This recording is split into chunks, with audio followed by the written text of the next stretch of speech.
Hi everyone, welcome back. Today I have another Legacy video for you all. Last week I took a small excursion to play some Limited. Like I mentioned before, I'm really enjoying the format and wanted to share some of it with you. Today we are back for Legacy again. Can't leave my absolute favorite format for too long, so we're back. On this channel I've explored kind of a few different flavors of blue-green soup. I think is what I would call the macro archetype of just, Brainstorm, Ponder, Force, Uro. And then for me, I usually consider some number of Loams pretty core at this point, just because it's such a good combination with Uro and just a good card advantage engine in general. But one of my deck building philosophies is that when you can beat the metagame with a deck that uses fewer colors, you should be playing the list with fewer colors. And that's what we're trying today. So my last Legacy video, I had, basically this sort of deck, but I had white cards as well. So I had swords instead of lightning bolt, and I had some number of Teferis in the deck. But I'm going to be trying today to, play a straight Teamer or Rug control list, whatever you want to call it. Some of the big advantages that I think that red offers the, soup strategy are, obviously Klothys is like an incredibly strong card at this point. That's pretty well established. It's just the combination of it being very hard to remove with cards that are powerful enough to see play in Legacy outside of dealing with Klothys, in combination with the fact that it just keeps you alive long enough to keep playing Magic, and is a little bit of graveyard hate on top of that. Just combines to be just a very powerful card and difficult to deal with threat. In addition, we have the Pyroblast type effects. I think these are very good in any blue mirror, obviously, and something that the other colors just severely lack. And just a very cheap general answer to things. In addition, we have the red sweepers. There's a few different options at this point. I'm kind of partial to splitting Blazing Volley and Pyroclasm, just because I think there's a lot of the decks that you want these against play a lot of X1s, but they also play usually some number of X2s, especially Death and Taxes in particular. And I think this one is better in the Delver matchup just because it hits flipped Delver in addition to Young Pyromancer, whereas this only hits Pyromancer and unflipped Delver. And I think the 1 versus 2 mana is not that big a deal. So I like splitting. Other than that, a lot of this stuff is going to be similar from the 4-color deck that I demonstrated or played last week. We have the Cantrip Cartel, we have Flusterstorms alongside Quandrix Apprentice. I'm playing 2 Loam, 1 Apprentice, just because this has been underperforming for me a bit against Delver specifically. And that's kind of what I'm tuning this deck to beat right now. The fact that you can just run out Loam on turn 2 and not have to worry about it getting dazed or lightning bolted is a pretty big deal. Whereas this is much more vulnerable on turn 2 especially. And, it has the percentage chance that you miss, whereas Loam, exactly what you're getting with it. And also Loam is a little bit better with recurring Wastelands as well, which the 4-color deck didn't have any Wastelands, so that wasn't a factor to consider. I was very impressed with Prismari Command in my last video, and I wanted to up the count. It works just, it's just a really solid card. Works well with Loam, giving you extra lands to loot away, and then works really well with Hullbreacher and Narset as ways to make your opponent discard cards. Other than that, not too much is different. I think that the biggest loss or the biggest thing you struggle with from losing white are big creatures. The 3 that I'm most concerned with, or that I would say see the most play, are Tarmogoyf, Knight of the Reliquary, and Merit Leech. So I have a lot of stuff in the sideboard for those types of cards. I have 2 copies of Submerge, and I have 1 Run Afoul specifically for Merit Leech. So, obviously the lovely part about Magic is that it has some push and pull as far as power level versus consistency. And I'm always my my style as a player is to always lean towards trying to be more consistent when you can. And so I think that losing weight is a cost, but you can make up for that in the sideboard. So that's what we're going to see today. And then just real quick, I wanted to talk about kind of where Pokepile stands in the metagame. So, I was enjoying the bug build quite a lot. I think it had a lot going for it. However, I think that with the advent of expressive iteration out of the Delver decks, this was a new card printed in Strixhaven. The TLDR of it is that it's basically a 2-mana draw 2 when you have a land drop for turn to play. And this card has definitely, souped up the Delver decks and made the plan of, slowly grinding out some value with Loam plus Raven's Crime a lot more tenuous. It's not as strong to be doing this because your opponent has more ways to keep up with you in raw cards. And so you don't get them empty-handed fast enough to kind of play your big stuff before they kill you, has been kind of my experience. So I think that card has kind of flipped the matchup to be slightly Delver favored. I used to feel it was slightly Pokepile favored. So I've been exploring kind of new options. And so we're going to see how this fares. See y'all for the games. Hello, welcome to round 1. We are on the draw. We have this reasonable hand that has a force in it, has removal, and even has our combo, as it were. So we're going to keep this. The opponent seems to be playing some sort of blue deck. I'm going to kind of hold on the Harvest for now. Whether or not they play Wasteland determines how many lands I might want. And because they haven't,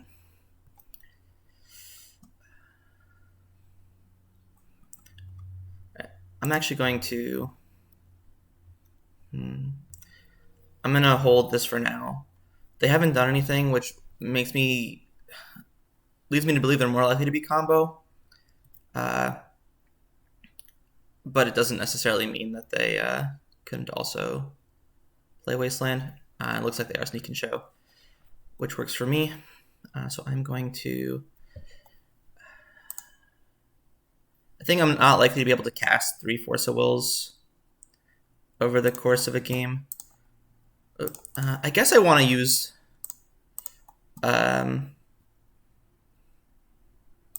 Force of Will just because I can hardcast Negation next turn if I need to. They didn't do anything for the first 2 turns, so it does kind of feel like they are likely to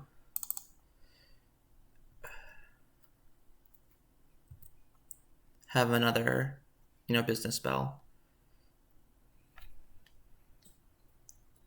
And I get a little punished for not using the Harvest last turn, being able to turn it into something different.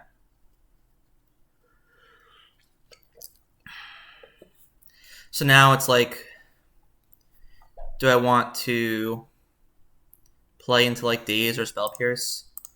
I think the answer is no. So I think I'm just going to do this and see what happens.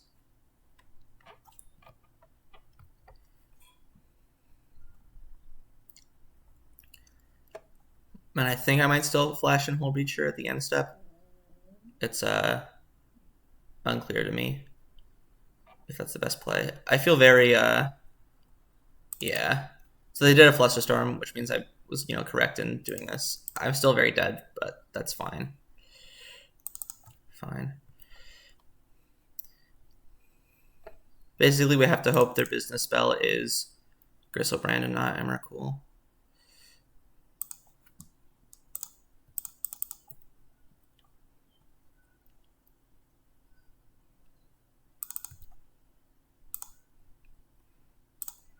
I'm going to lead off Brainstorm.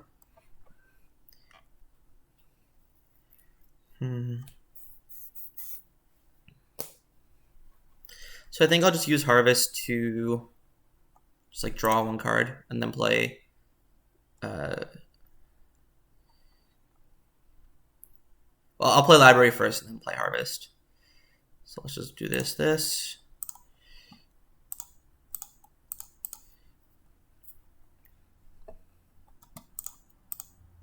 And then I'll say, spell or non-land.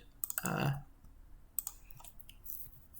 then see see if they drew the Emrakul or the Gristlebrand. They could also just have both, and or neither.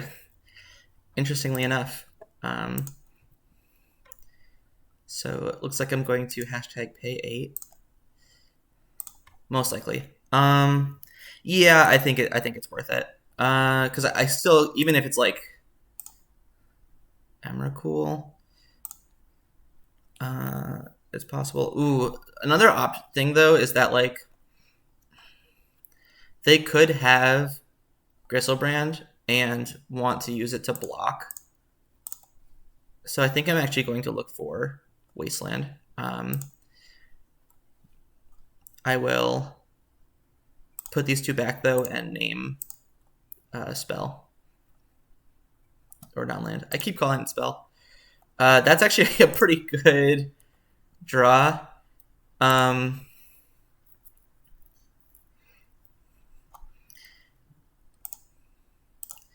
don't know if I want to play into like Spellpiercer or Flusterstorm with it though. I think I'm just going to pass and then look to end step Ice-Fang. Just because, they get to keep their best card anyway. If they have like Hardcast, Force of Will, or Flusterstorm, I don't want the Prismari Command to get countered by that. So I'm just going to develop my board a bit. And this also can attack.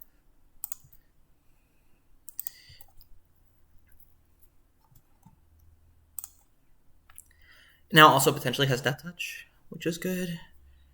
I'm just trying to see if it has Death Touch. The issue is it wouldn't have Death Touch around something else. Actually kind of tough as to what I want to do here.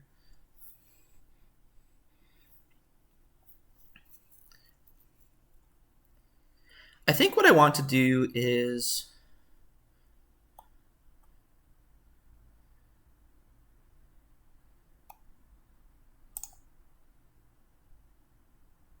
put this on top and pay 4 life for this. And then I want to play Apprentice.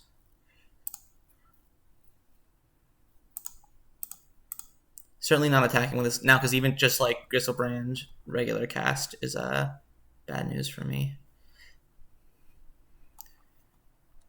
So I'm going to play this. I think it's still no attacks.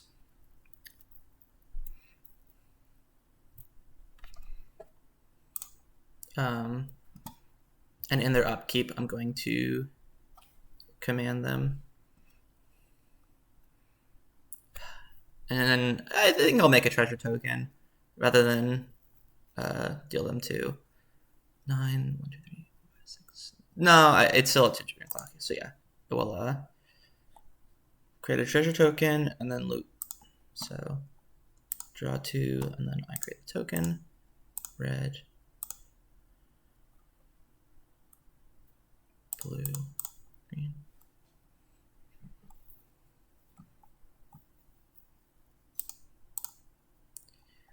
Found the Wasteland, that's great.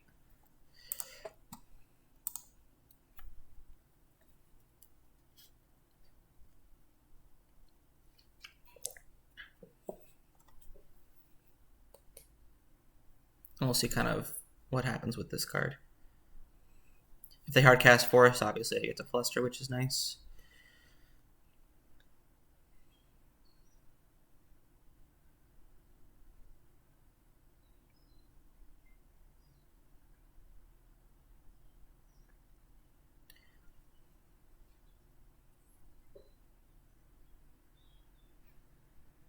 That may or may not be good, though. So the only other thing to think about is that right now I can sacrifice 6 permanents and have 3 snow permanents for Ice-Fang Coatl. So that might be more valuable than, fetching the Volk to be able to Flusterstorm.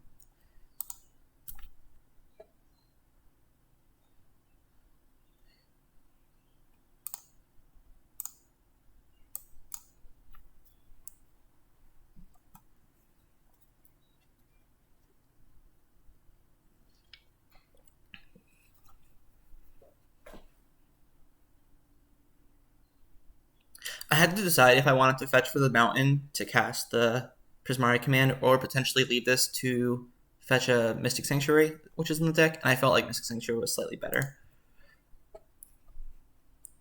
But that might not have been true, just for the reason I mentioned of, can Stax's permanent still have that touch? Although I guess having that touch doesn't matter, right? Because it's just like, the Emrakul is going to die anyway.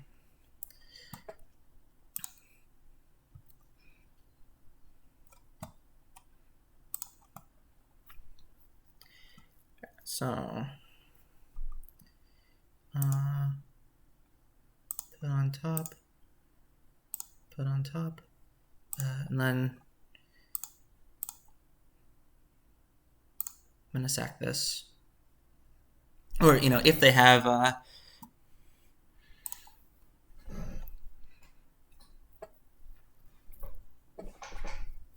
thing to put into play, they have to do it now, effectively.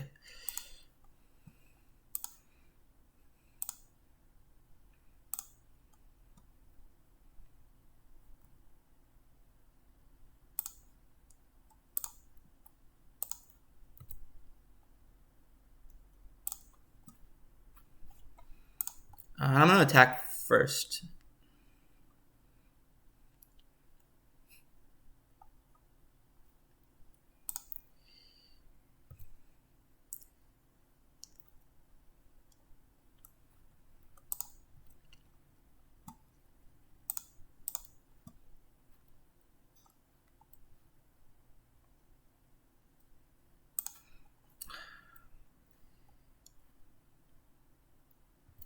I guess I'm just attacking with this.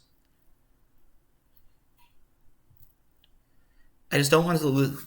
I'm playing around Simian Spirit Guide at this point.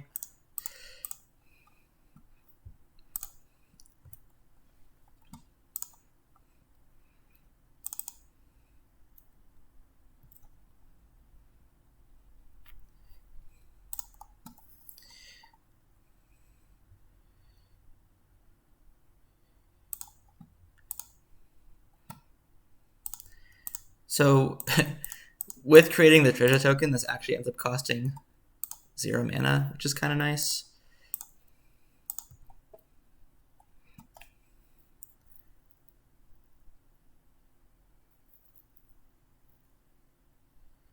And they did have Simian Spirit Guide, so it's just a matter of if they had also the big thing.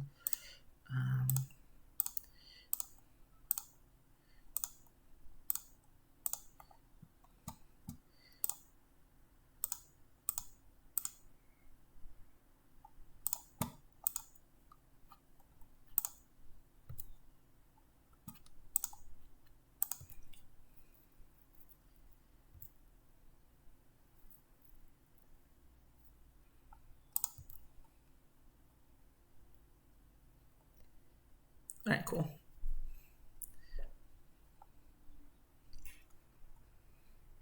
So, got a little lucky that they, they had double sneak attack plus protection, but they did not have a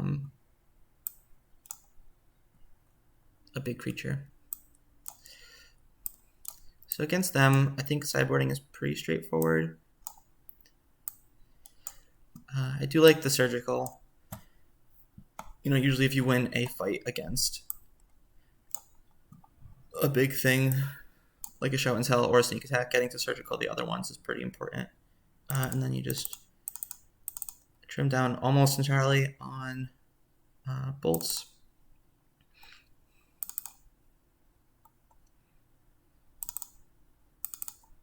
And I trimmed down on some of the creatures.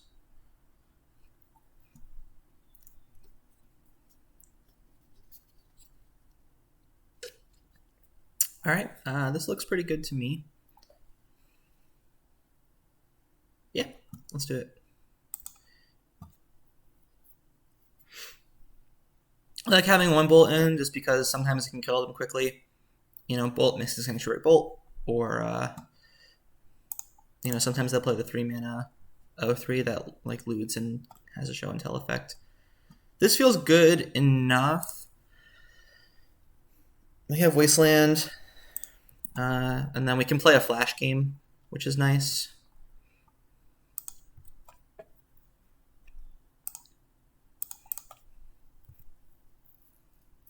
Obviously, if they turn 1 us, it's not nice, but or turn 2 us. But I think mulliganing to a hand with like, you know, Force of Will in your opener is usually just like a losing proposition.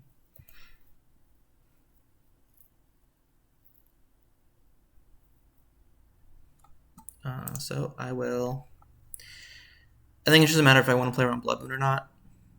Although I guess that's silly. Fetching basic mountain does not play around Blood Moon. So I'm going to get a Volk and Pyroblast this. Or, you know, Reb. And if they have turn 2 with protection, you know, not much you can do about that. Cool.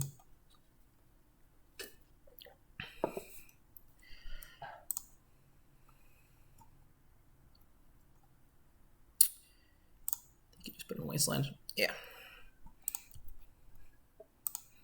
All right. No changes. Just run it back.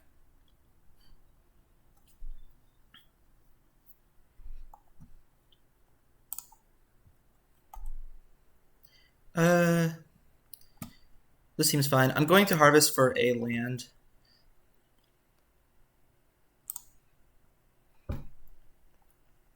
Am I? If I draw extra lands, that feels kind of bad. But I guess the extra lands with Uro is not that bad, just because it lets us play Uro on turn 3 while still holding up interaction.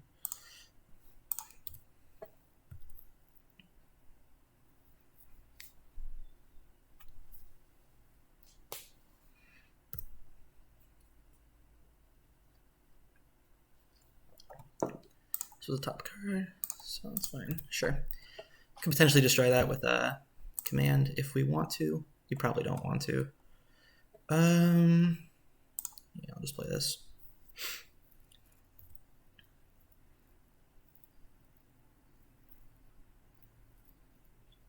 You can get Forest, Island, and then we're reasonably insulated from Blood Moon.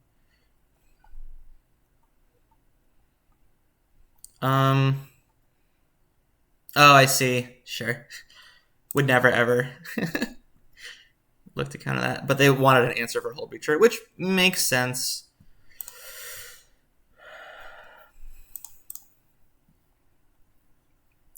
So because if anything bad happens, I have the Fawn. I'm fine running this out into a potential daze, basically.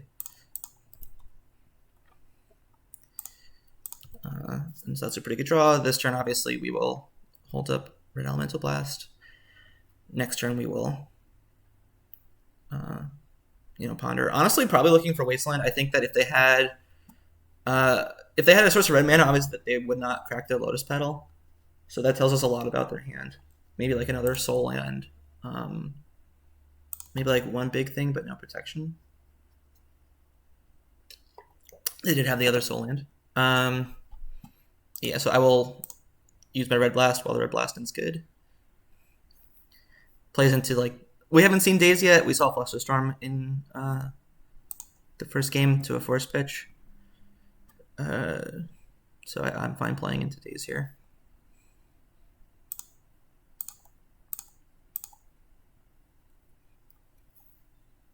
That's good.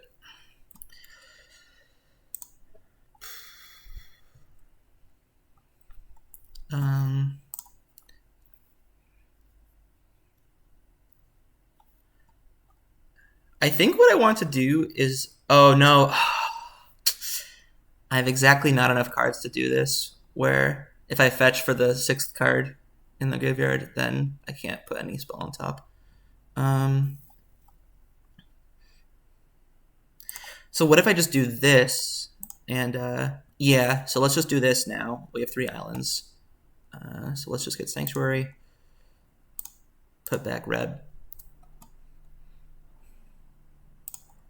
And then this turn I'll just ponder into it. I'm actually going to...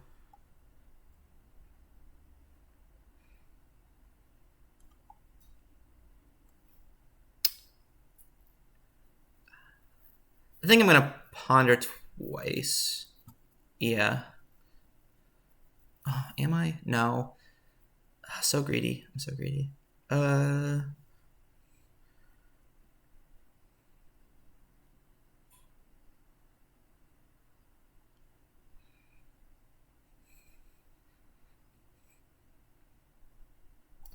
That's difficult. I'm not quite sure how I want to run this, because I could just draw Ice-Fang with the intent of Ice-Fang into Reb. Yeah, I'm going to do that just because I can force pitch. Like, if I draw Reb this turn, I have Hardcast Fawn plus Reb. But I think they're going to suspect that I have drawn the Red Elemental Blast, so I think I can... Alternatively, I can also just ponder this turn.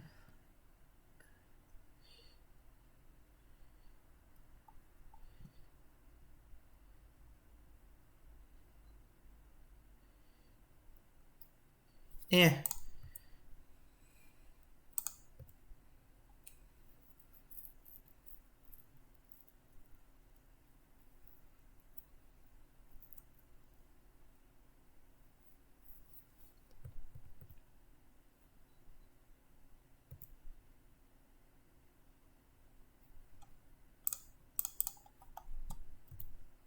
That's a pretty good sequence for me. So I could leave up more things, or I could escape Uro. I think it just gets so much better to wait like 1 turn to escape and just like have more interaction up, basically.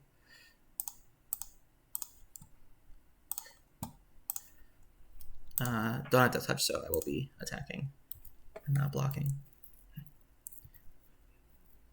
Because like next turn I get to escape with like Red Blast, Flusterstorm, and Force of Negation, you know? So why would I escape this turn and only have like, you know, 1 or 2 of those things? I don't need to maximize my value.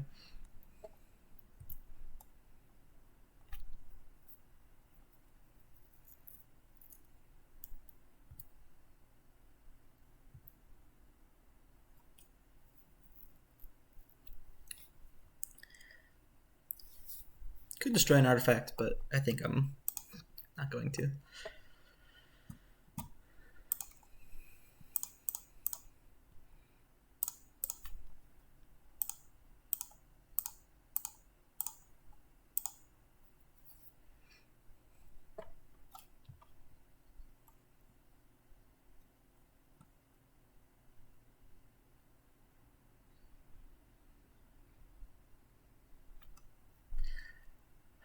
I'm gonna fluster this. Just because, you know, Fluster might not. I think it's easier for Pyroblast to trade with something than it is for Flusterstorm. Also, getting a...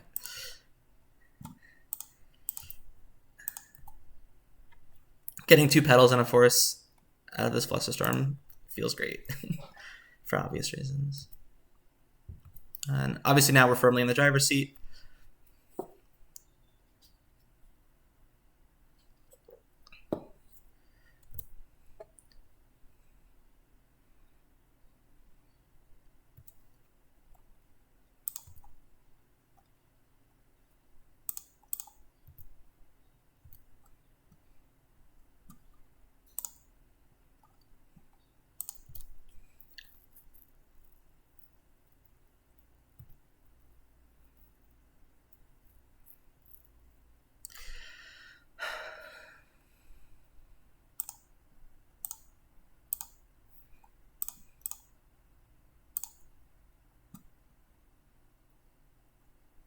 I'm going to kill these things in their upkeep.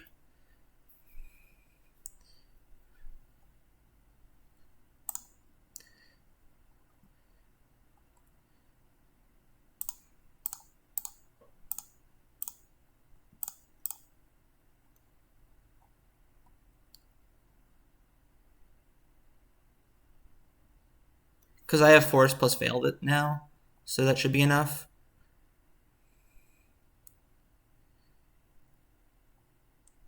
Or I just want to kill them faster.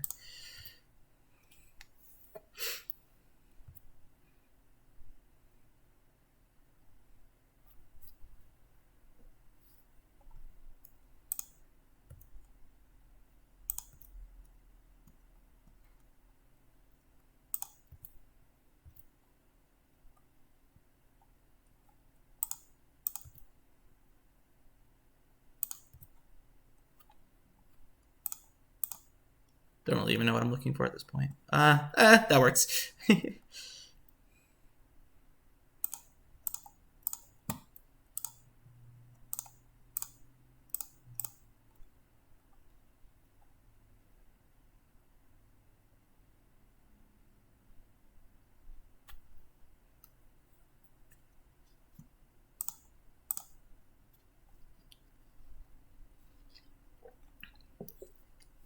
right, cool.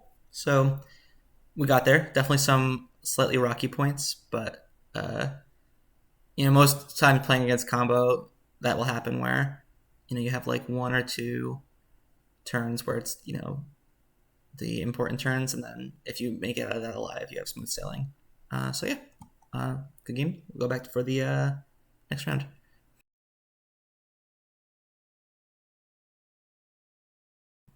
All right, welcome back. We are here for round 2. We've won the die roll.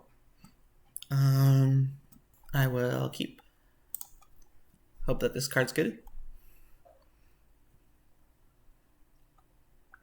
I've been kind of tuning this list over a couple leagues, and one of the more recent adds was I cut the second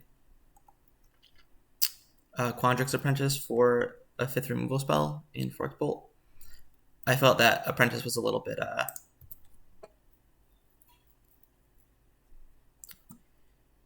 it was like good in some matchups, but against Delver it was vulnerable, and I found that I just needed a little bit more removal against Delver. I'm actually going to expose this Ponder to a Daze, both because I have a good 3-drop I want to play, and to protect my range, which is a slightly more advanced concept, but basically I want to play, like, when I can afford to get a Ponder Daze when I have more land drops, I want to do so. This is pretty good. I think with the command in hand, I would rather have access to Hullbreacher than Ice-Fang if I end up needing to fetch. I'm likely just to draw the Ice-Fang, though. But sorry, just to finish my thought. Basically, if you always play in a way where if you have your second land, you play it and then you cast your Ponder, well, then your opponents can start dazing your Ponders when you don't do that. And in your 1-land hands, when you cast Ponder, you really, really, really don't want it to get dazed. So the way you kind of protect yourself from that is by... this is not good. I might actually shuffle this Coatl just because it feels like my opponent's on combo. Just the fact that they have played 3 cantrips and not done anything else with their turn. That's like fine for the future. I think this turn I'm holding up Hullbreacher.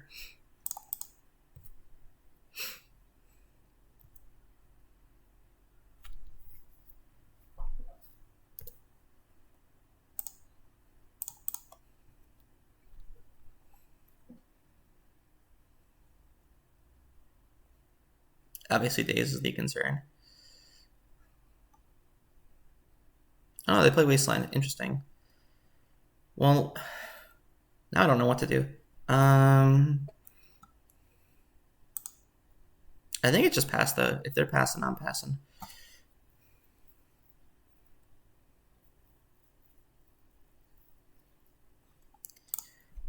Getting Klothys down on an empty board is pretty good to get to fetch the basic island. Leave up Flusterstorm. If they have Brazen Borrower, I get the Flusterstorm the Borrower.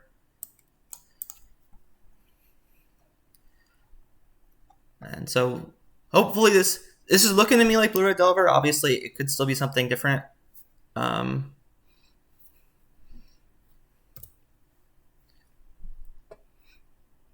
I'm hoping to kind of get a good sense of if Klothys does well here. Nice. So I did have that. I do have this.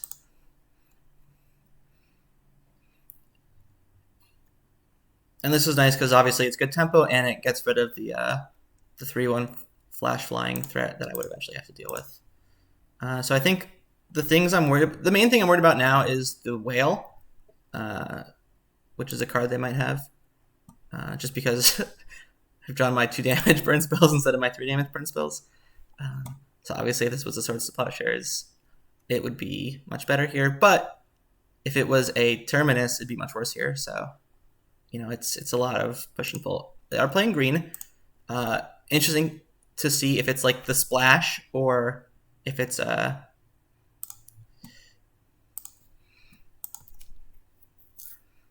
something else.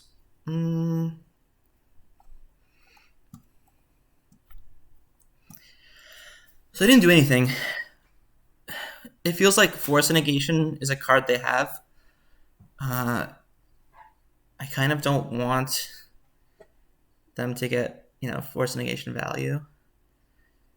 The issue is it's like there's Force of Negation and there's Lightning Bolt. Obviously, each of these lose to one or the other. They could also just have a ton of lands.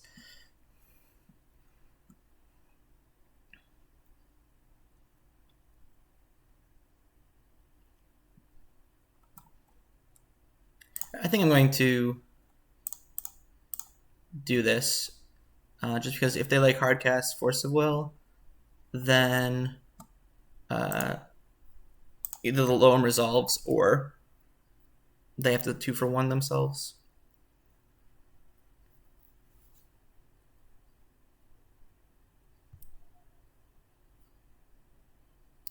It looks like they decided that, hey, I have this Lightning Bolt in my hand, I'm just going to use that. Which makes sense. Like, if I were my opponent, I would definitely use the Lightning Bolt instead. Because I drew the Coatl, I am going to eat the Lightning Bolt. Basically, I'm eating spells, and I'm trying to figure out, like, what's the worst thing for them to get back with their whale. And because I've drawn this Ice-Fang, it's definitely Lightning Bolt.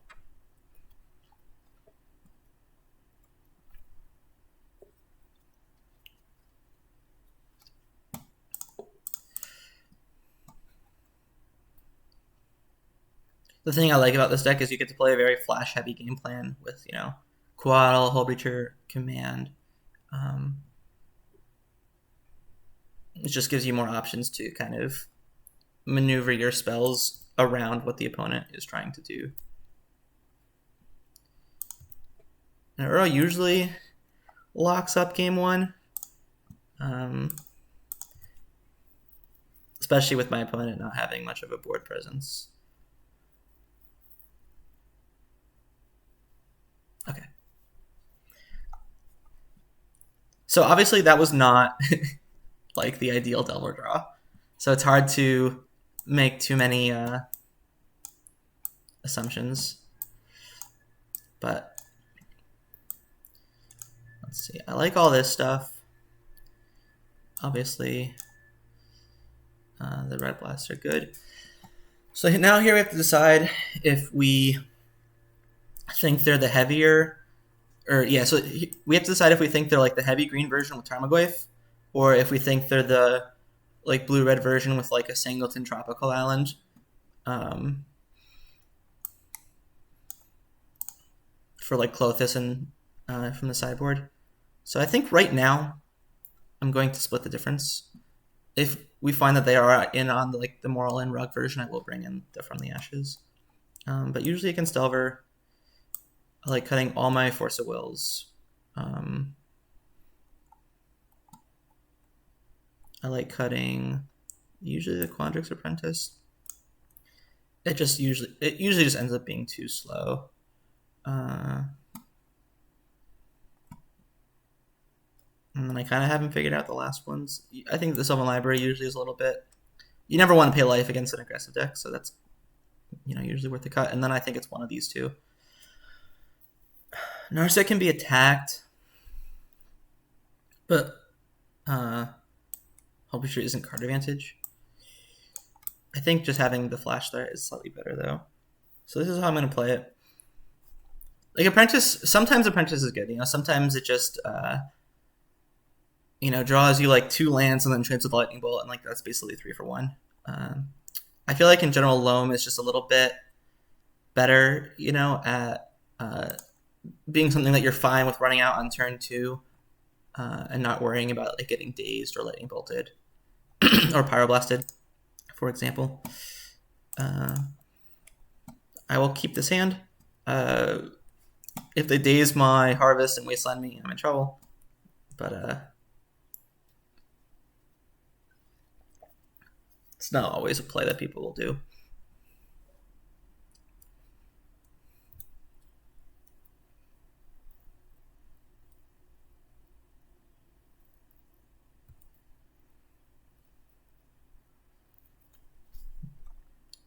If we find that they're like the 4 Pyromancer build, I will bring in the Blazing Volley and cut the second Submerge.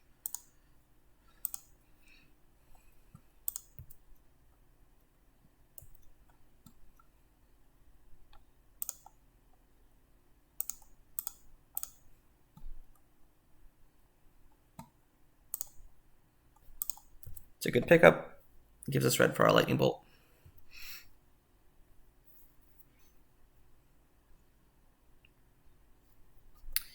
We revealed 3 non-lands, and we showed them that we play Submerge.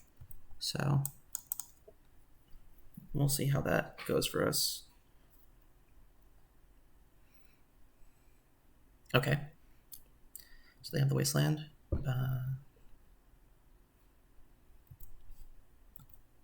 So I guess what matters next is if they have the days for the second Harvest.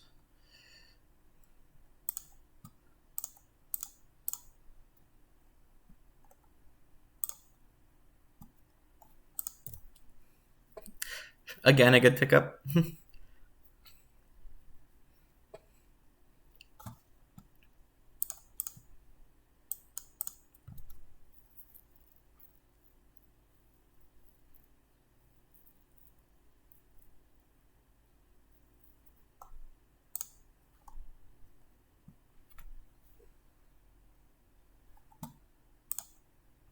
Interesting. Okay, so maybe they're setting up for that stupid 4/4 trample guy. I forget the name. Yeah, looks like that's what's happening. Which means they're definitely heavier on green. I will bring in the second Submerge and probably cut the Pyroclasm.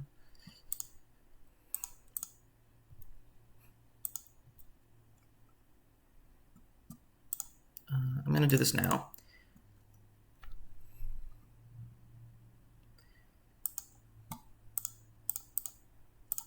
Plays around like Pyroblast. It would be nice for us to find like actual lands in our 21 land deck. In the 4 draws that we've taken, but hopefully the cantrips will get us there in time. Like if we weren't under so much pressure, it would be okay, but we are, so it's not. Yeah, sure.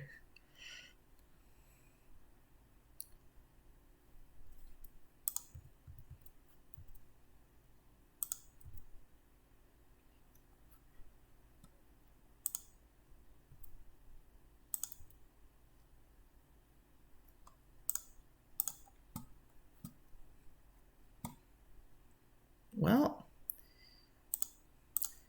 I think it's about as good as I'm going to get.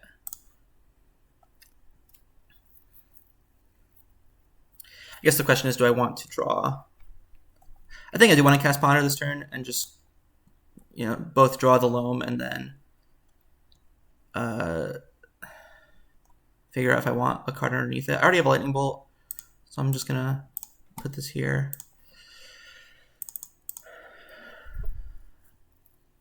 I am in certainly big trouble. I wouldn't block because it has trample. But I'm taking 6 this turn, and then probably 6 next turn. So, I mean, I am likely just dead.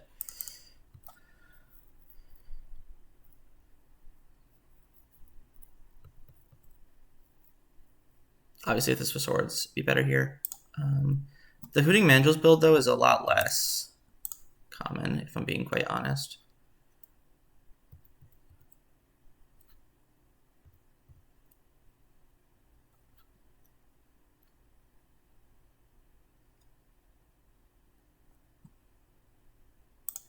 I'm actually going to red blast this. I think I just need to start trading off resources.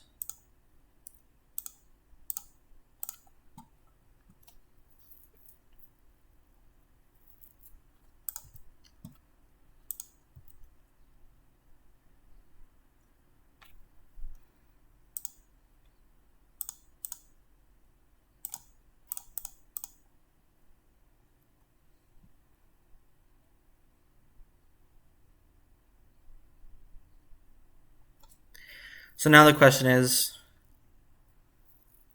do I try to double bolt the Hooting Mandrills, or do I try to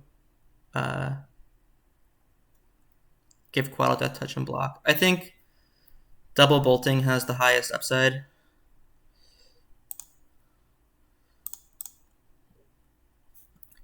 So that's what I'll do.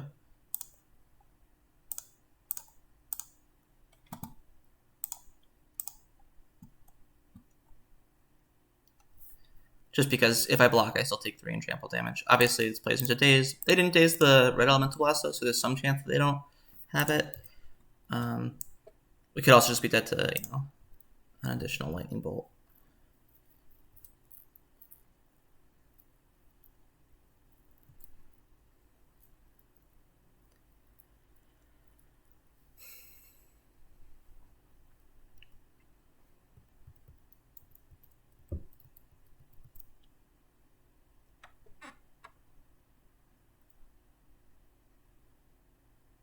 Okay.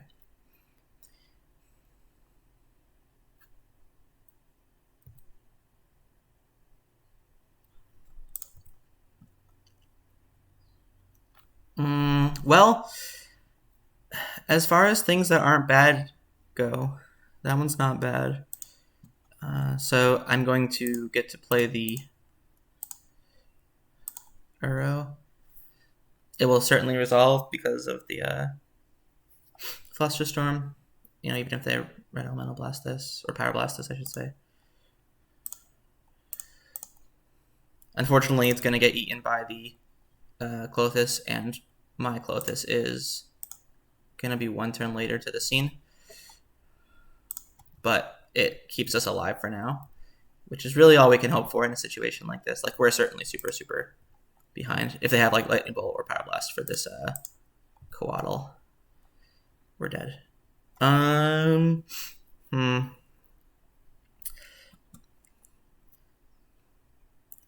mean, I guess I do this one, huh? Because if they have Fiend spells, they can't play them now.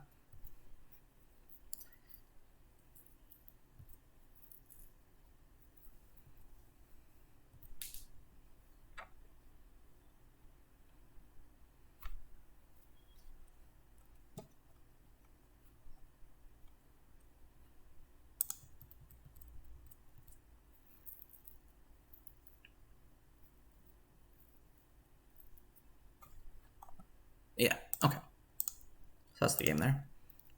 We'd technically be at 1, but Klothys just kills us next turn, and we have no recourse.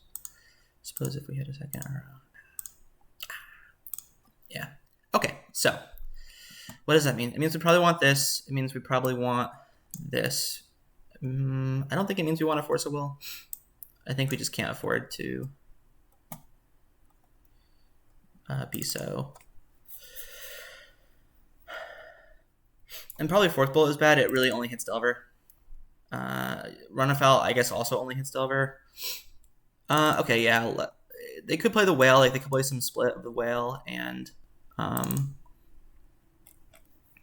Delver. So if that happens, it's annoying. Like, you know, if they play the Whale and then we draw this instead of the other one, it's rough. But I think it's what we've signed up for.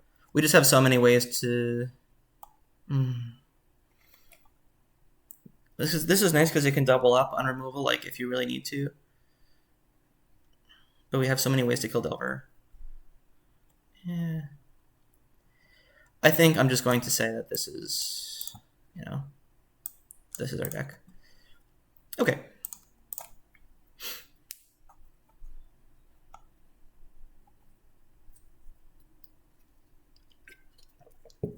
I would like to play first.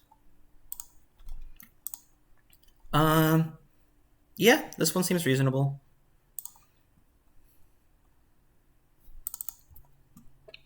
If they have to force this carpet on turn 1, like obviously that's completely fine for us.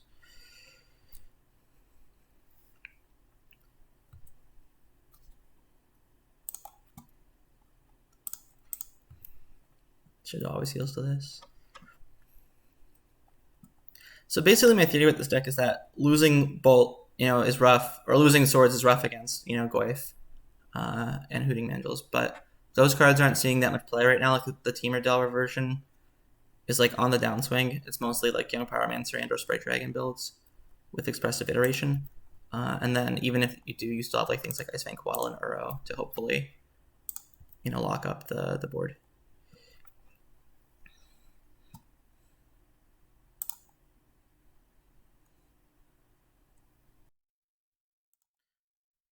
Just gonna do this now.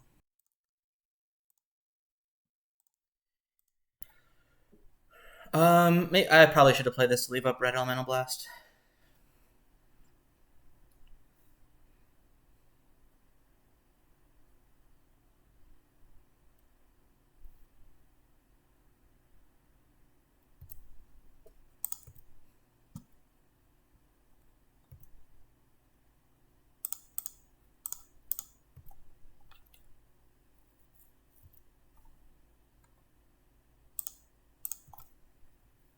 So this is rough, like,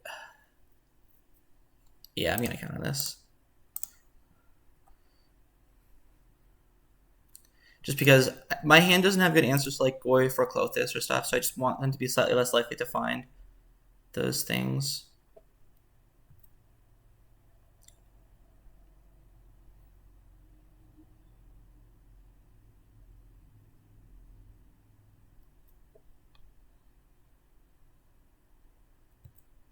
Looks like they do have their Klothys, though, which is really annoying. They usually play, like, 1 or 2. Looks like they just found it without any cantrips on turn 3. Which is rough. Or it could be Hooting. That's fine.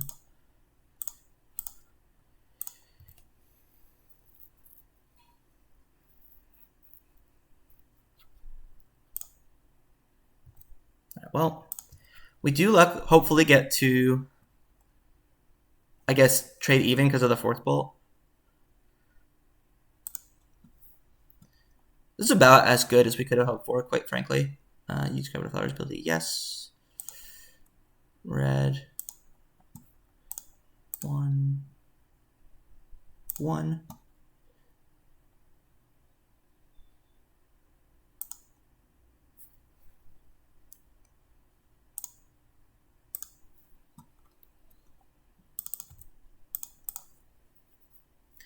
And if we draw any lands, we can loot them away with Command at some point.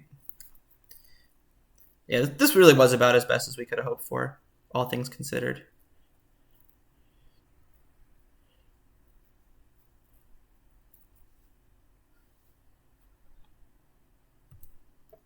Yeah. But them just having the Klothys and us not having ours is probably going to spell game. Yeah. Maybe I just need to play 2 Klothys. I have 1 Klothys, 1 Relic. Relic serves a similar purpose where it protects your graveyard from Klothys. Maybe I just need another one.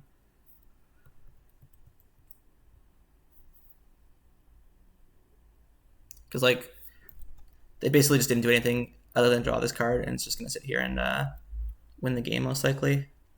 I'll say, yeah.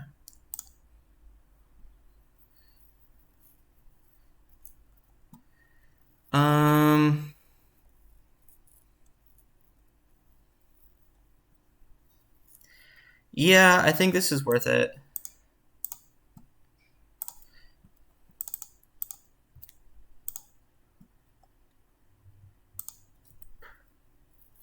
I'm going to try to play it a little bit slow.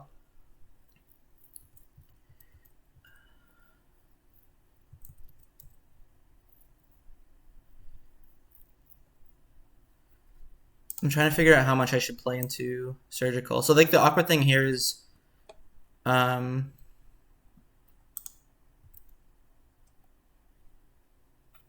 we can't escape the Uro because of the Klothys. Or, yeah, well, because of Klothys, but then also because we don't have the right colors. Like we would need 3 green, 3 blue, and we only have one or the other. So I think what I'm going to do is try and wait a bit to either loot with the command or make a treasure token with the command.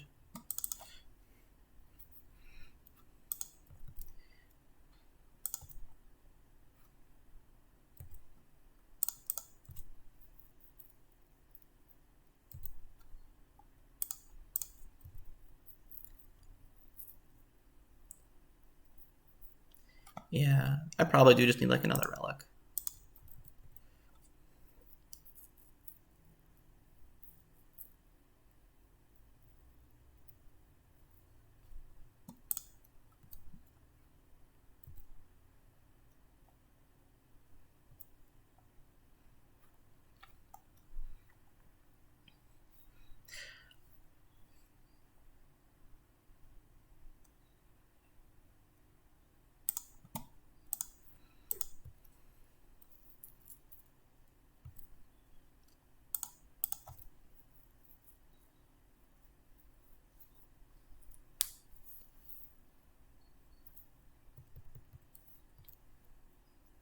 Because now I can't even escape the arrows because I don't have enough cards in graveyard.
So I have 10, 11 mana potentially. It's like 1, 2, 3, 4, 5, 6, 7, 8, 9, 10. But I don't have enough to do all the color stuff I want. Well, maybe I do.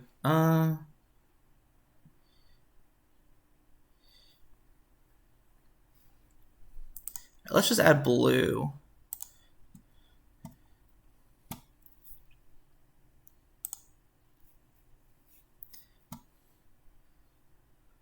So I'm going to deal 2 here. I loot.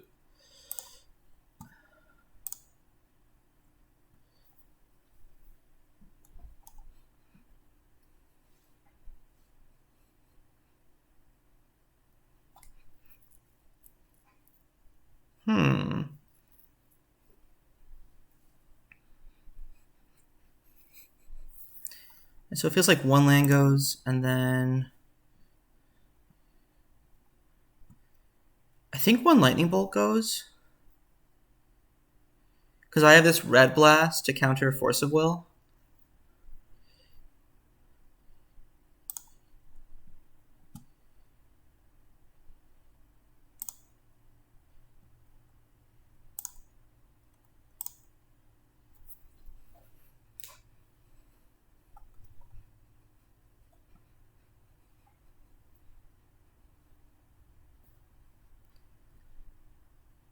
So yeah, let's get a Volk.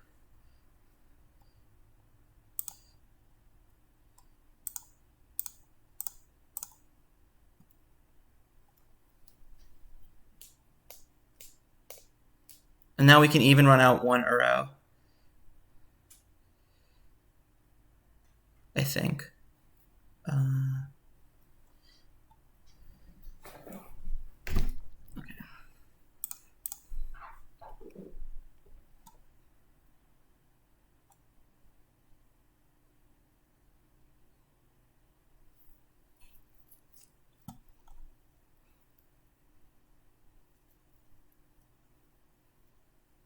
Yeah, I think we can run out one Uro.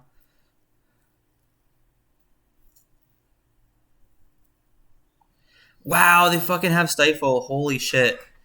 That's so unreal.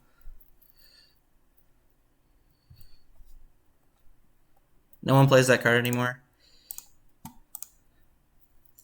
Alright, whatever.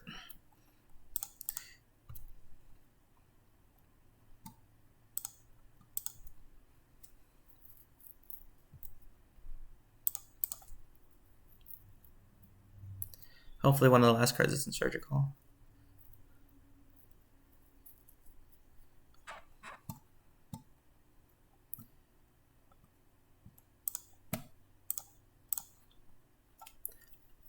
I'm honestly in shock that they have Stifle in their deck.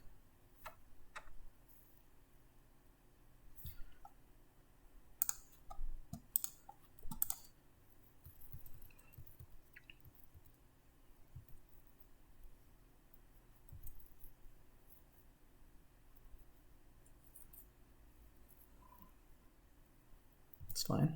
It's actually a really good last card for them to have for me. So we'll have enough green. This is going to be a really close game. I'm hoping the last card is not Pyroblast, basically. If it's Force of Will, obviously we have an answer for it. So green.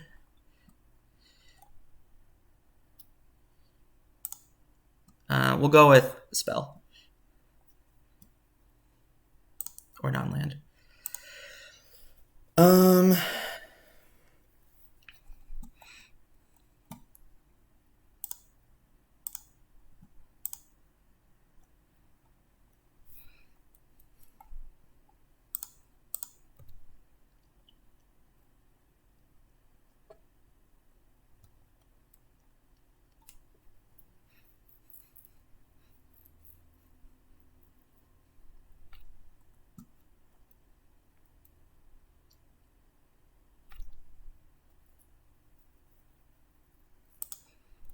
So I think I do this. Yeah. I think I do just have to play out. Do I have to play out the land? I should have thought about that a little bit more, huh? Whatever.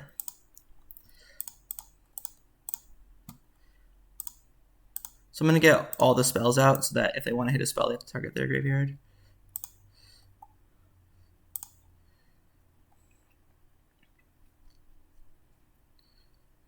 I think I could have played this and fetched, because if the last card is Stifle. Cool. Very close game. I think if I were them, I would not have conceded there, because if they draw Pyroblast, they can kill this and keep attacking. Yeah, I don't know. So that game was really weird. I don't feel good about it. Like, even though we ended up pulling ahead, I feel like I got pretty lucky. It feels like I just need like another answer to Klothys in the deck. It probably is a second relic. If you notice my sideboard, I have like one relic, one surgical, which is basically me skimping on graveyard hate. Maybe the surgical could be a second relic, or maybe I could change one card to another relic. I'm not sure yet. Either way, that did not feel good. I feel like I kind of got a little lucky to find this in time. I don't know. Stifle was brutal there. You didn't see it in the first two games, so there was really no reason to play around it or make red with the carpet, in my opinion. But that almost spelled doom for sure. But yeah, all right. I'll see you for round 3. All right, we're here for round 3. I feel very lucky to win my last round versus Delver. The Klothys there was kind of rough early. We got a little bit lucky to find the relic. I do think that I probably need like one more answer to that card in my deck, or one more check to it. I think that's one of the biggest things about Delver, is that it's just really hard to answer Klothys. Even in white, just like a lot of the options you have just aren't playable like legacy cards, in my opinion. Anyway, we are on the draw. This hand's reasonable. A couple forces we're going to keep. My opponent is usually playing some sort of like painter brew, so I'm definitely prepared for that.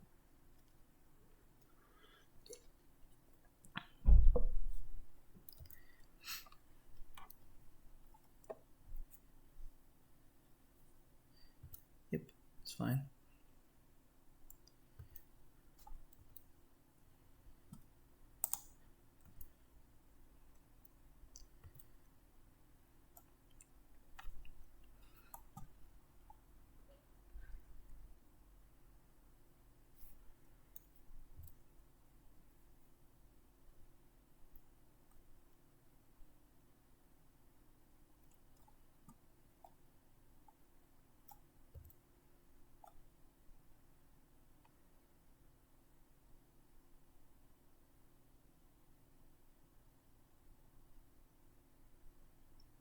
If they play that one's okay. Let's say if they play a welder, it'll be tough for me to decide like if I want to force it, just because of Pyroblast.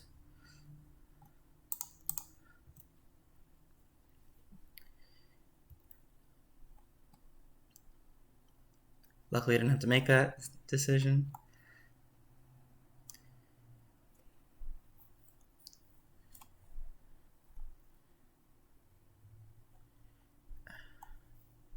I think it's just too rough to get my Force Will Pyroblasted.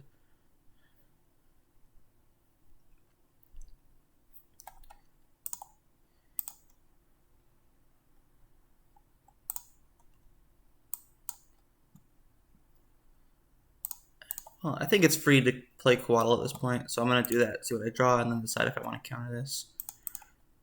The answer might be yes, just because this is a point where the red blast is down, and these are kind of burning a hole in my pocket. Yeah, because like right now, I'm actually going to have to go to discard if I don't hit anything. So I think I am actually just going to counter this.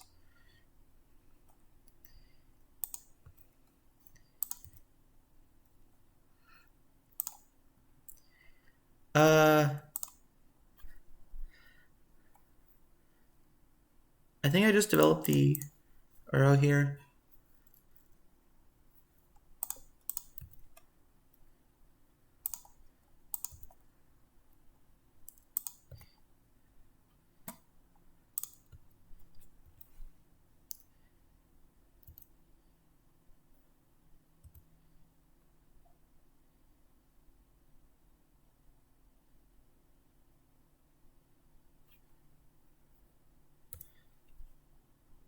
Oops.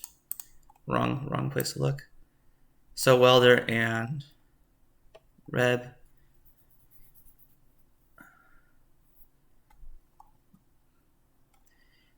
So 1, 2, 3.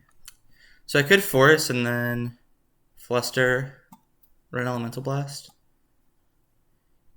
I think I want to do that.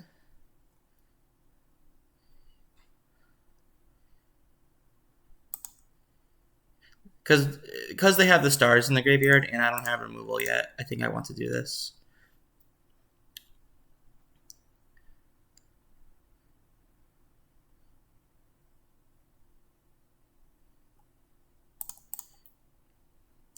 I'll get Trop here just so that any blue or green source I draw will let me escape Uro.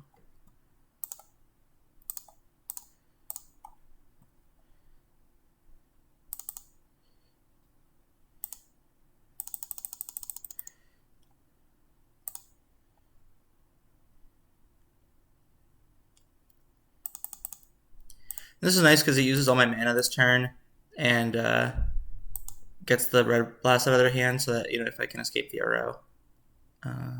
Sure. It wouldn't get countered for 1 mana, basically.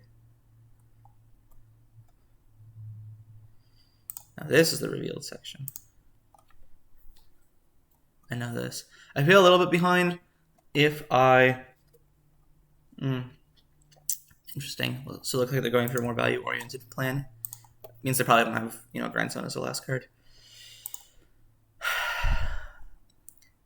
I play more blue and green spells than I do red spells. Now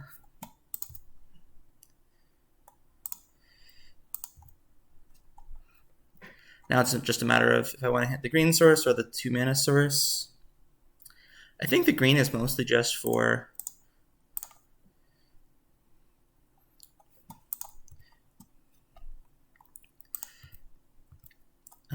the Once Upon a Time. And I think sometimes I've seen Carpet of Flowers out of their sideboard. So it's my guess for what it's for. I think I'm the aggressor here. They're at 12. So attacking for 1 and taking 1 is fine.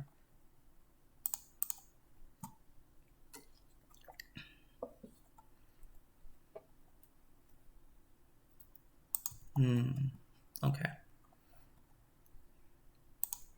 Well, could certainly lose. To be honest, I feel like Painter's a matchup I just absolutely don't know how to play very well. So I'll play the Uro first. But so I'm more than willing to believe that there's things I could have done differently. So 1, 2, 3, 4. We'll even 2 lands for Loam and 1 spell for Misty Sanctuary. Should I draw these cards? Force is reasonable because if they find a Force of Negation in particular is reasonable because if they find a Grindstone, I can exile it so they can't weld it back into play.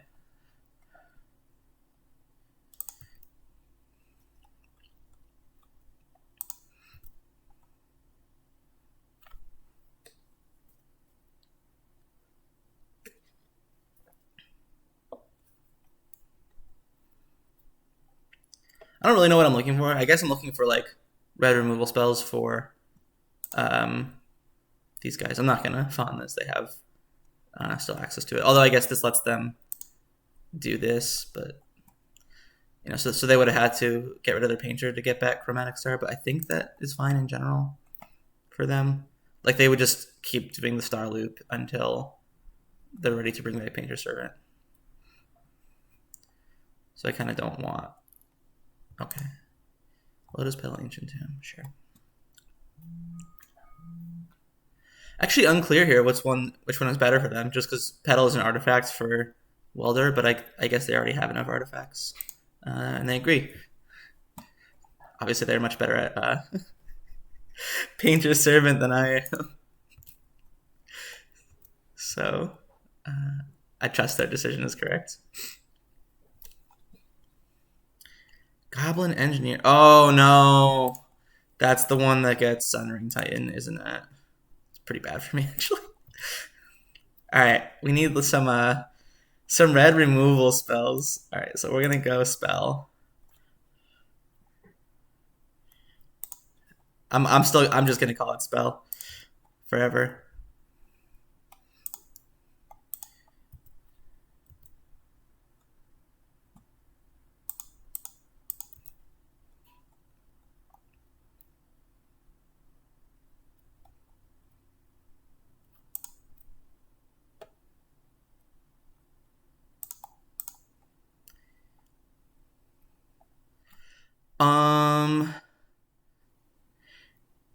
That one's like pretty good, huh? Yeah, so let's do that. We have to destroy this artifact and kill the welder.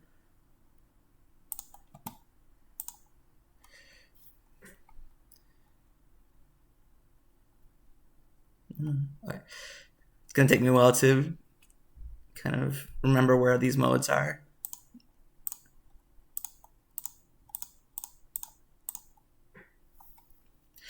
Suppose they can cycle into Pyroblast with the star this turn. But if we went for their upkeep to keep up Force of Negation, they would get to use the welder again. And I think that has more value.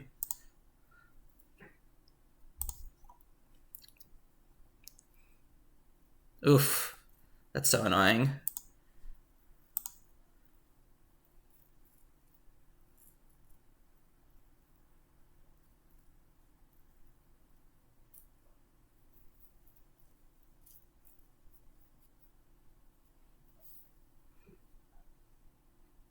Like if we wait for their turn, they just get to turn this into a star.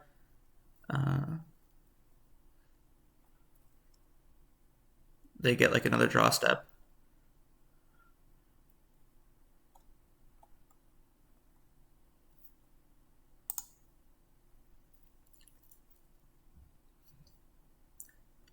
There's that we're at most, six more Pyroblast effects for them to hit, and likely only 5. So, it happens. Yeah, cool. That beats.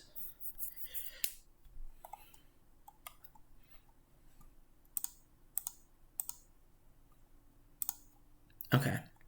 So this matchup's tough. Like I said, I don't really know how to play it. I'm guessing this is pretty good because they're graveyard centric. I'm guessing the things to destroy artifacts and or enchantments are good. They play a lot of 1s. And then this is graveyard hate. And like I said, I don't really like Force of Will in this matchup. Blazing Volley is an interesting one. Just because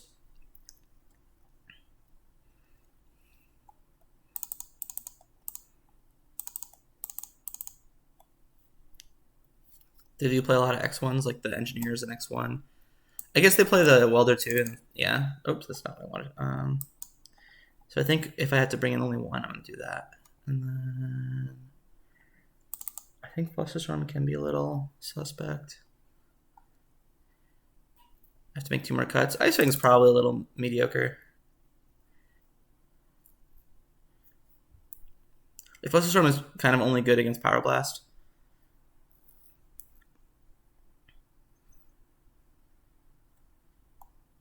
Yeah, I'm going to get rid of it. I think... no, I'll leave 1 in just because I think I'm going to Lightning Bolt. I see myself Lightning Bolting like their Painters a lot, and at that point, Flusterstorm is helpful.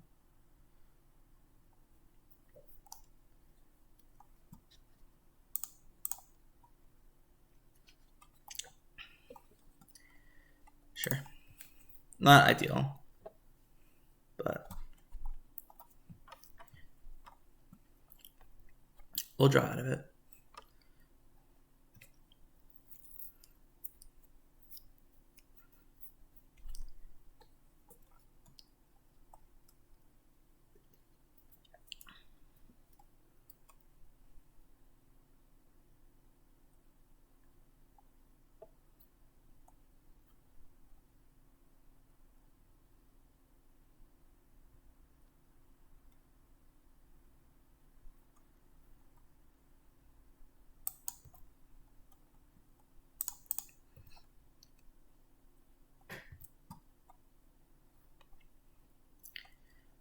I know they sometimes play Carpet of Flowers, so I might just fetch a Forest Mountain.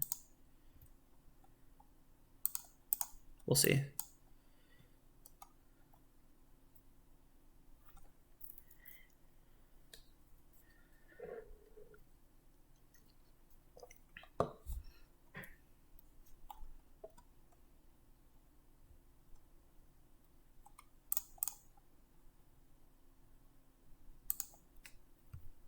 Just shortcutting. There's no strategic reason to do that there. Well, that makes it more difficult. I will get the island just because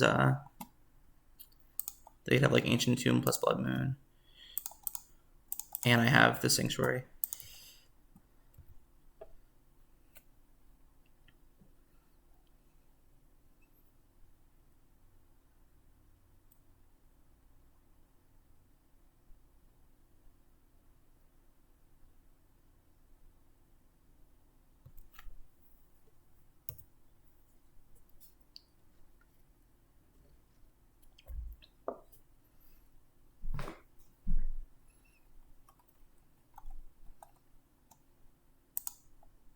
Okay. We might just die a quick death. Although this is actually kind of nice. Lets me pitch any of these excess lands to my Force of Will. I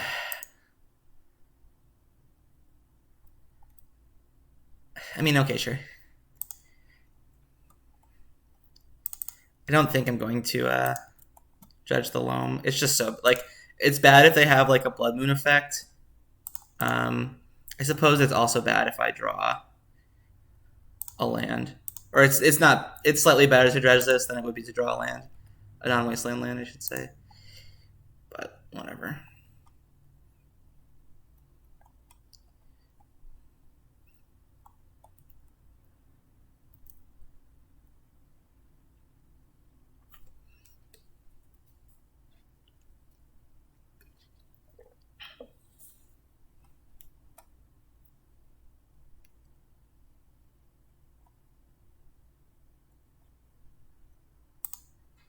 I'll let this resolve, I think.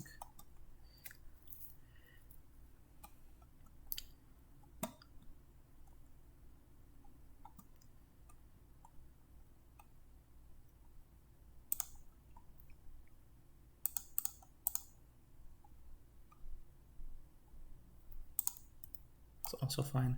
I guess I won't fetch an island now.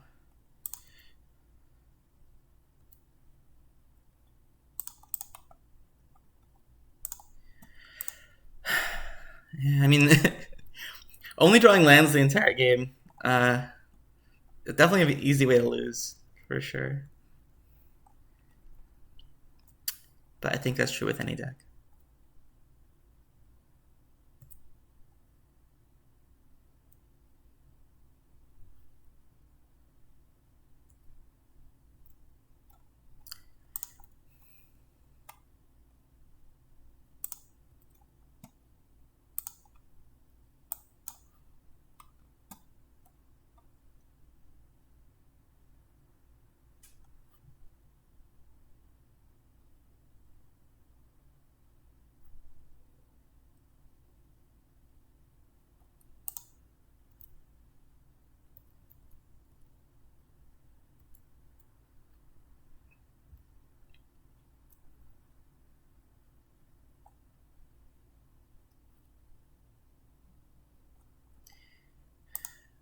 I'm gonna force this just because it can get the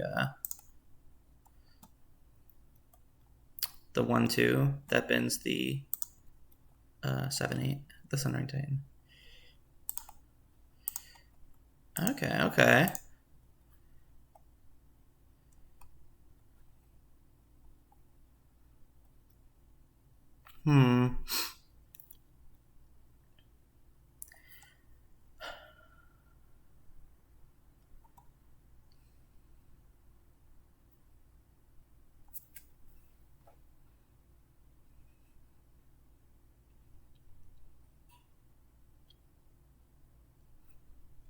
It might just be Brainstorm. I have all these lands in hand.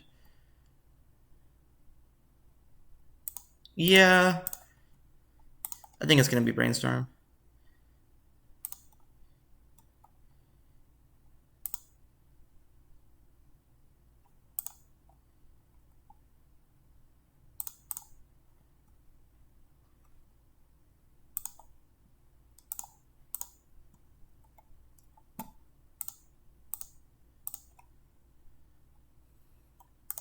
Obviously, this goes back. I think I just put back a fetch land.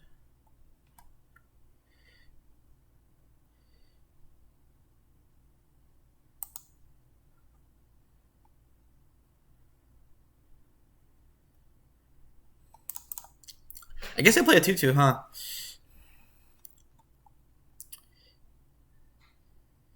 Sucks that I'm giving them so much mana, but I really don't have a choice.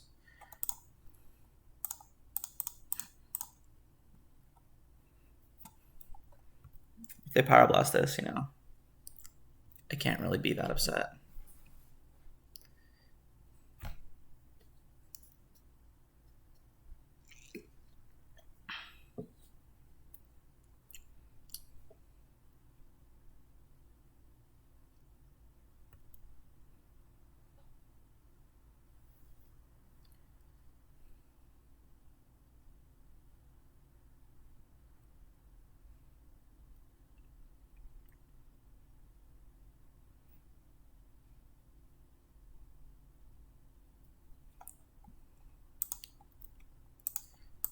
So this guy basically prevents 2 damage because this guy can't attack and it blocks one of the 1/3s.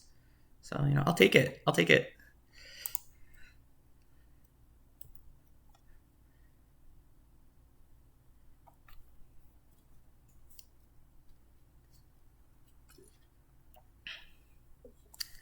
I will Surgical the Star.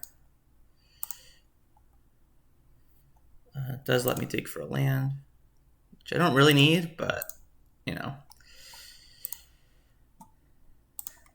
I don't mind. What's their hand? Ancient Tomb Wasteland. Okay, okay.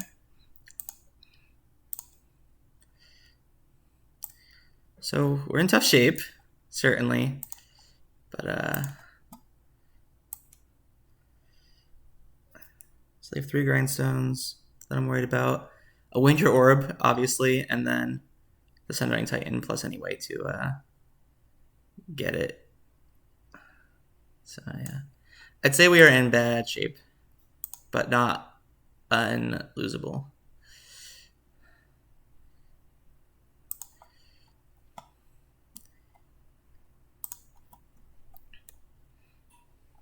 It's fine.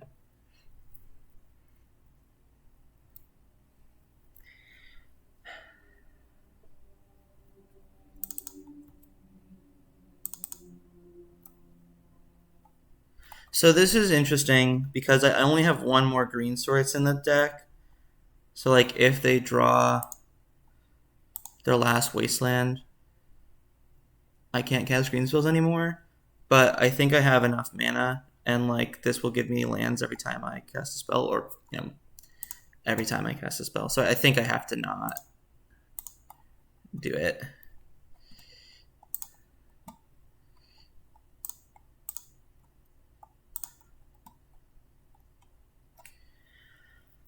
This isn't removal. I think I just need removal and or Uro.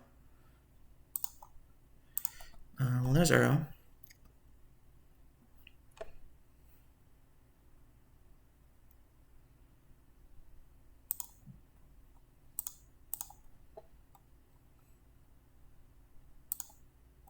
Oh, shoot. I suppose if they also draw Pyroblast, they can hit my last land, my last green source. So maybe it was just needlessly risky to dredge the Loam. Like I said, I'm not good at playing against Painter. So...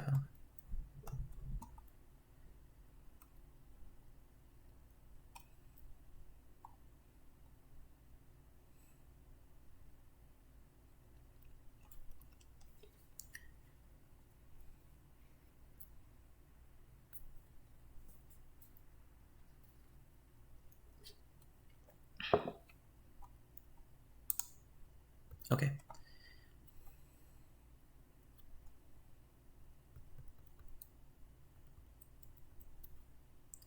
Well, guess I'm casting Arrow.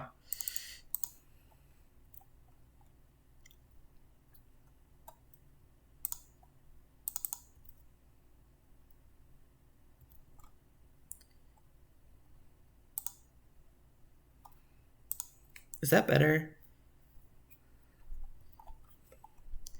I guess I can do both, huh?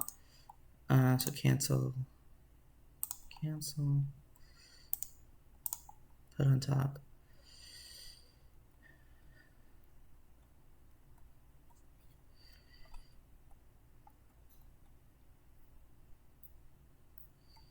Yeah, put on top.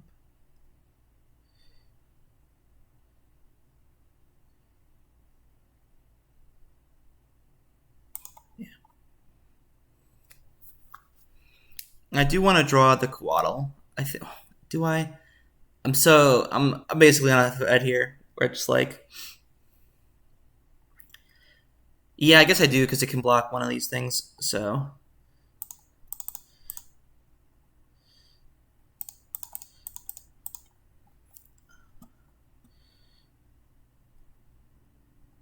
I do this first. Do this. Draw the Coatl. I guess I could dredge Loam. See if I hit anything better to put on top. No, it's actually really bad. I need yeah. You know, I just want to draw the Coatl so that I can use it to block. Hopefully next turn. So don't dredge. Put this into play. I do want to draw Loam as one of my cards with that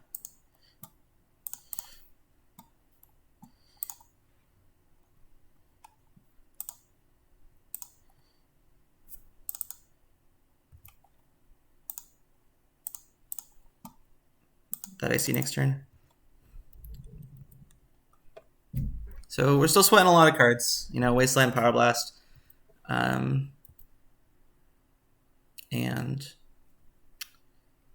the stupid Grindstone. Thanks me.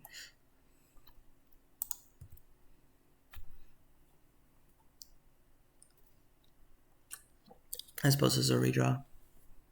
Oh, Winter Orb. There's so many bad cards for us. Yeah, that counts. You got it. All right, good games, good games. We definitely ran super poorly in game one there to just not draw any removal spells and then them cycle into their, they had one draw to cycle into Pyroblast. But this matchup's probably tough just because, blue deck first, 8 Pyroblast deck in their main, or maybe it's not 8. Let's see how many it was. 4, 1, 2. Wait, what? Oh, yeah, they drew. Okay, yeah. So 6, but still. So yeah, still probably a tough matchup. Anyway, those are the games. I will be right back with the summary. All right, so back with the summary. We went 2-1. We beat Delver and Sneak and Show, and we lost to Painter, which is fine. I felt like the Delver matchup was a little too close for comfort and maybe exposed one of the weaknesses of the deck. So I think I want to, going forward, try a second Relic and just get rid of the Surgical. There just really haven't been all-in graveyard decks running around recently. So I'm just going to, play the card that's the best against, what I see in the meta. Other than that, I liked a lot of what the deck was doing. I liked that it had like a very flash-centric game plan with Coatl and Hullbreacher and Command. So it really gave you a lot of options for what to do, with your turns and kind of delay until you got the most information. The mana base felt solid. I definitely like that, you get to just cast your spells a little bit more consistently than in 4 colors. And you get like access to Wasteland, which is nice. And then other than that, the spell base felt fine. I do like 4 Coatls quite a lot. I know not everyone is super high on this card, but I just think it's such a core, component of, slowly grinding out value, making sure you don't die, and like getting to the late game to, cast your powerful spells. And that, again, combines well with, Flusterstorm, Lightning Bolt, Pyroblast. So those were the games. I hope you enjoyed, and I'll be back soon.